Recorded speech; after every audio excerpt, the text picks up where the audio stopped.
السلام علیکم ناظرین، میں ہوں علی محمد جی بی پاک ٹی وی کے ساتھ۔ آج ہمارے ساتھ مہمان ہیں علامہ امین شہیدی صاحب، تو آئیں آپ سے ملاقات کرائیں گے۔ السلام علیکم۔ وعلیکم السلام۔ کیسے ہیں آپ؟ ٹھیک ہے شکر۔ سر، عالم اسلام میں یہ فرقہ واریت ہے، اس کی کمی کے لیے ہمارے علماء حضرات کو کیا کردار ادا کرنا چاہیے سر؟ بسم اللہ الرحمن الرحیم۔ دیکھیں، فرقے بننا اگر فکری اختلاف کی بنیاد پر اور دین کے فہم میں اختلاف کی بنیاد پر ہو تو اس میں کوئی مذائقہ نہیں ہے، چونکہ کسی بھی دینی حکم کو سمجھنے میں دو افراد کی سوچ میں اختلاف ہو سکتا ہے، لیکن اس سوچ کے اختلاف کو ایک دوسرے پر مسلط کرنے اور اس کو عناد اور دشمنی کا ذریعہ بنانے اور اس کے ذریعے سے معاشرے کے اندر فساد پھیلانے پر ہمیشہ دین نے اس کو ناپسند کیا ہے اور منع کیا ہے۔ جو آج فرقواریت کے نام سے جو کچھ ہو رہا ہے، جو آج ہمارے مسلمان معاشروں کے اندر ایک دوسرے کی تکفیر ہو رہی ہے، یا ایک دوسرے کی تفسیق ہو رہی ہے، یا ایک دوسرے کے ارتداد کے فتوے دیے جا رہے ہیں، یا ایک دوسرے کو مشرک کہا جا رہا ہے، یا ایک دوسرے کو گستاخ کہا جا رہا ہے، اور اس طرح کے مختلف عناوین کے تحت ہر ایک اس کام پر لگا ہوا ہے کہ دوسرے کو اسلام کے دائرے سے خارج کرے۔ یہ فرقواریت نہیں ہے، یہ دین کا نہ سمجھنا ہے، یہ دین سے دشمنی ہے۔ دین آیا ہے لوگوں کو اپنے دامن میں سمیٹنے کے لیے، کلمہ پڑھنے والوں کو ایک دوسرے سے جوڑنے کے لیے۔ یہ جو کوششیں ہو رہی ہیں یہ توڑنے کی کوششیں ہیں، تو یہ جو توڑنے کی کوشش ہے اس کو کبھی بھی دینداری نہیں کہا جا سکتا۔ اگر کوئی شخص سچا مسلمان ہے، نمبر ایک، اگر کوئی شخص سچا اہل سنت ہے تو وہ کوشش کرے گا سنت نبوی پر عمل کرنے کی۔ اگر کوئی شخص سچا شیعی علی ابن ابی طالب ہے تو وہ کوشش کرے گا علی ابن ابی طالب علیہ السلام کی سیرت اور ان کی روش کے مطابق زندگی گزارنے کی۔ خود نبی کریم نے بھی اور اہل البیت نے بھی اور حتیٰ امیر المومنین علی ابن ابی طالب نے بھی کبھی کسی مسلمان کو دائرہ اسلام سے خارج کرنے کا کوئی کام نہیں کیا، بلکہ دائرہ اسلام میں داخل کرنے والا کام کیا۔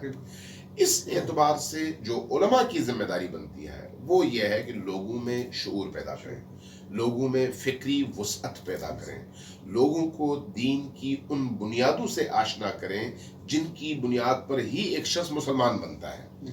ایک شخص کب مسلمان بنتا ہے؟ جب کہتا ہے لا الہ الا اللہ محمد الرسول اللہ۔ یہ اسلام میں داخل ہونے کا دروازہ ہے۔ اس دروازے سے اندر داخل ہونے کے بعد اگر وہ کعبۃ اللہ کی طرف منہ کر کے نماز پڑھتا ہے، اگر وہ حج کرتا ہے، اگر وہ روزہ رکھتا ہے، اگر وہ قرآن کریم کی صداقت پر اور حقانیت پر ایمان رکھتا ہے تو پھر وہ مسلمان ہے، اس کے ہاتھ کا ذبیحہ جائز ہے۔ اب ایسا شخص چاہے کسی بھی مسلک کے اندر ہو، اس کا خون محترم ہے، اس کی ذات محترم ہے، اس کی توہین کرنا، تنقیص کرنا، اس پر تکفیر کے فتوے لگانا یہ اسلامی لحاظ سے، شرعی لحاظ سے جرم ہے۔ اب اگر یہ کام کوئی مولوی کرتا ہے تو سمجھ لیں وہ دین کا مولوی نہیں ہے، پیٹ کا پجاری ہے۔ اگر کوئی شخص مسلمانوں کو تفرقے کے نتیجے میں بانٹنے کی کوشش کرتا ہے اور ان کے درمیان نفرتیں پیدا کرتا ہے تو یہ سمجھ لیں کہ وہ دین کا محافظ یا مروج نہیں ہے، بلکہ سوداگر ہے جو دین بیچ کر اپنا پیٹ پالنا چاہتا ہے۔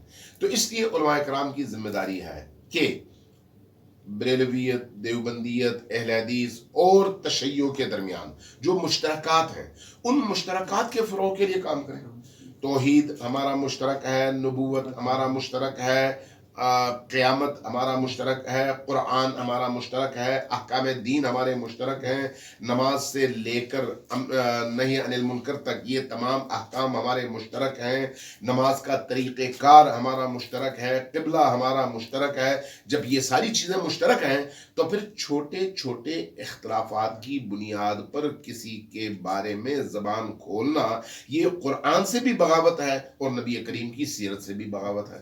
اگر ہم ان اصولوں کے تحت خود بھی آزادی کے ساتھ جئیں اور دوسروں کو بھی آزادی کے ساتھ جینے کا موقع دیں تو مجھے یقین ہے کہ ہمارا معاشرہ ایک انتہائی صالح اور پرامن معاشرہ بن سکتا ہے. مشکل وہاں پر پیدا ہوتی ہے جب جو چیز میں سمجھتا ہوں اس کو دوسروں کے لیے بھی واجب العمل قرار دے کر گن پوائنٹ پہ دوسروں کو اپنی فکر کا تابع بنانے کی کوشش کروں. تو یہ کسی بھی صورت میں اسلامی حکم نہیں ہے. اسلام اس چیز کی ممانعت کرتا ہے. بہت بہت شکریہ سر، آپ نے اپنے قیمتی وقت سے مجھے ٹائم نکالا، ہم آپ کو بہت مشکور مانتے ہیں. اللہ سلام رکھے. جی ناظرین، یہ تھا علامہ امین شہیدی صاحب. ہم پھر ایک نئے مہمان کے ساتھ انشاءاللہ پیش خدمت ہوں گے.